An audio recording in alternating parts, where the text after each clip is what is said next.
Xo'sh, assalomu alaykum aziz usta ko'kalar. Bitta savol tushdi hozir. Shuni ancha vaqtdan beri savol berishadi, lekin men unga telefonda tushuntirishga boshqasi sal qiynalgan joylarim bo'lyapti. Mexanika bo'lsa nima qilaman?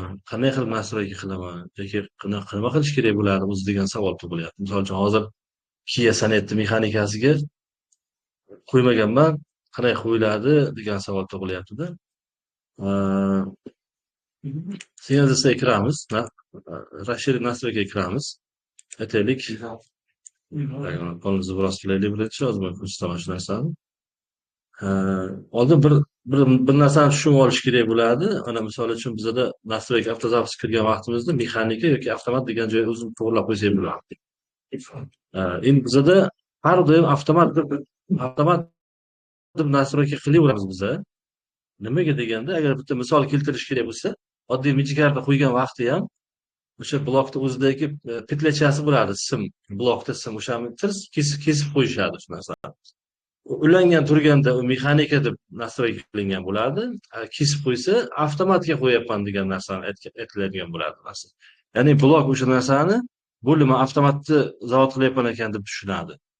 Agar simni kesib qo'ygan vaqtda, simni kesilmasa, u mexanika bo'ladi. Ya'ni qanaqa ishlaydi algoritmi desa, mashinani kelib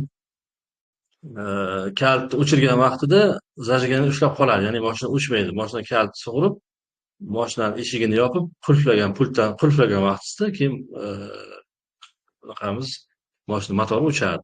Ya'ni o'sha siz mashinani ichida bunaqada peredachada qoldirmasligingiz uchun shunaqa algoritm qilingan bo'ladi. Pandorada ham xuddi shunaqa algoritm. Siz ruchnoyga mexanika deb настройка qilingan vaqtida ruchnoyga ruchnoy tormozga ulaymiz. Kelasiz, ruchnoyni ko'tarasiz, kalit so'rib olgan vaqtda motor ishlab qoladi.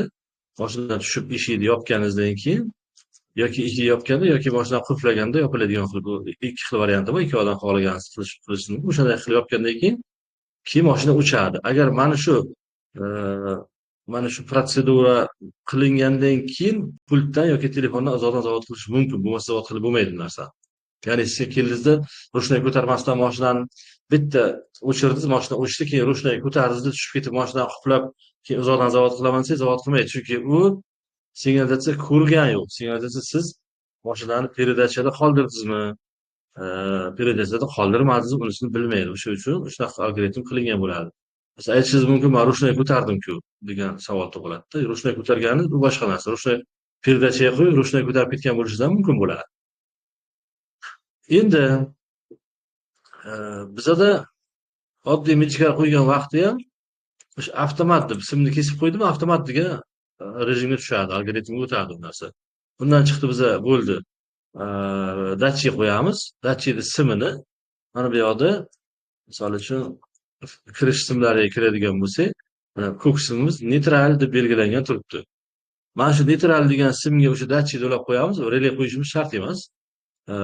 Pandorani o'zi mexanika qilganingizda ham, avtomat qilganingizda ham agar neytralni agar mexanika bo'ladigan bo'lsa, ruchnoy ulaysiz.